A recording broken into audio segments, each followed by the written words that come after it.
Suspendre le temps. Dictature de l'urgence, infobésité, exigence de rentabilité, efficacité, instantanéité. Dans un monde où le toujours plus, plus vite est la norme, la surchauffe ne touche pas que notre planète, mais aussi nos cerveaux.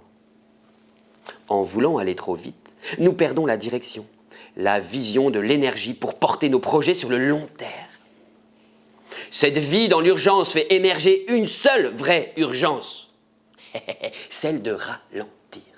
C'est pour avoir le temps d'approfondir les rencontres, de laisser mûrir ce qui aura été vécu en atelier, que nous avons aménagé les espaces pour suspendre le temps.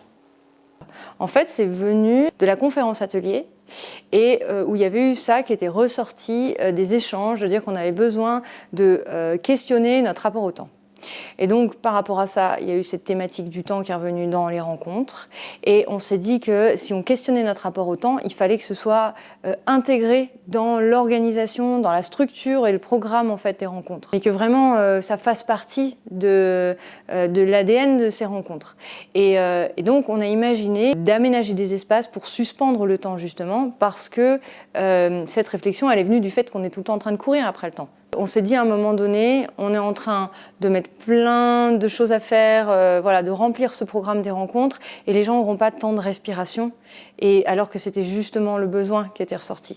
Donc on s'est dit qu'il fallait aménager des temps de respiration et c'est comme ça que l'idée a émergé de suspendre le temps pour proposer des moments de liberté en fait. Offrir un moment aussi pour questionner ça et l'expérimenter. J'en ai profité un petit peu pour aller voir les différentes petites DeLorean qui étaient affichées, donc voir un petit peu les différents ateliers qui avaient été faits, ce qu'on était ressorti, etc.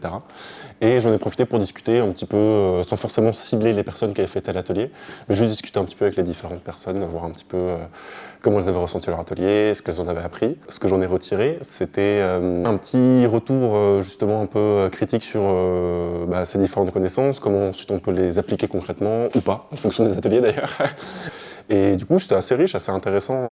La première journée a été très éprouvante au niveau du rythme, de saisir les informations qui avaient été déjà données, enfin voilà, l'adaptation et le rythme.